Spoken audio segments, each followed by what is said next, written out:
Somebody asked me, what are you going to do with these things? I have a special. I go, I'm just trying to stay interested in life. That's all I'm trying to do. You know, trying to, you want to be a special, get my own series. You know, they're looking for 64-year-olds for a series. That's but I did know that it didn't matter because my parents didn't approve. It didn't matter. It did not matter to me. I went to New York City gladly, happily. I pursued it. I was all in, completely doing it all the time. And I couldn't understand people who weren't.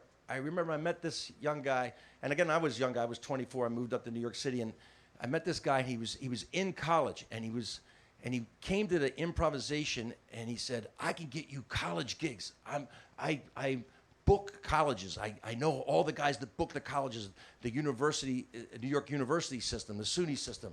He said, "I can get you colleges." And so, fantastic. So he started getting his college. He says, "I want to do comedy too." And I said, "Yeah, good.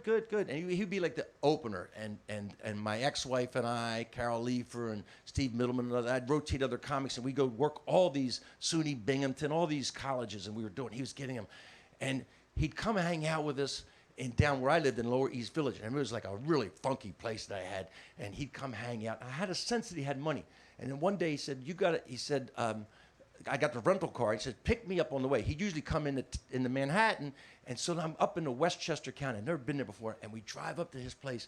And again, this is a circular drive. It was a quarter-mile lap circular drive.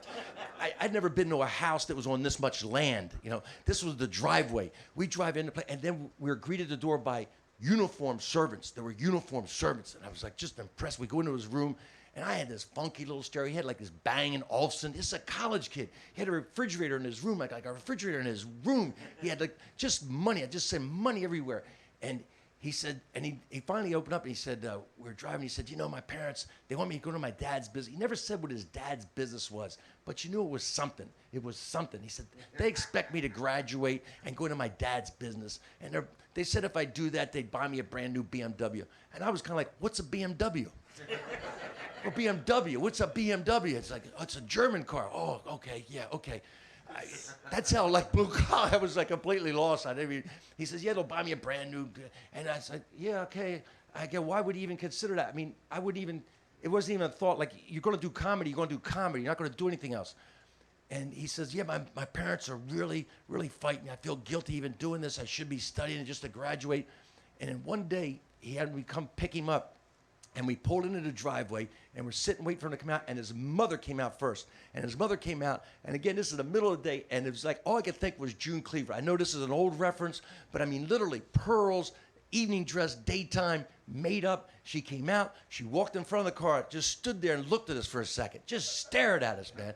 I'm like, what is she doing? She just stared at us. She walked over to the door and waited for me to roll down the window. She says, "Danny will not be a comedian," and walked back in the house. And Danny never came out of the house, man, and never heard from him again. You know, I mean, he broke. You know, they broke him, whatever it was. He was going to be in Dad's company. That's what my friend Kevin Rooney did a song, basically a song parody. I remember this song called "Bad Company" by a group in the 70s called Bad Company. He wrote this whole parody. "I'm working for dun, dun, dun, Dad's company till the day I die." And we just sang that all the way to the gig. And never thought about him again. You're out, you're out.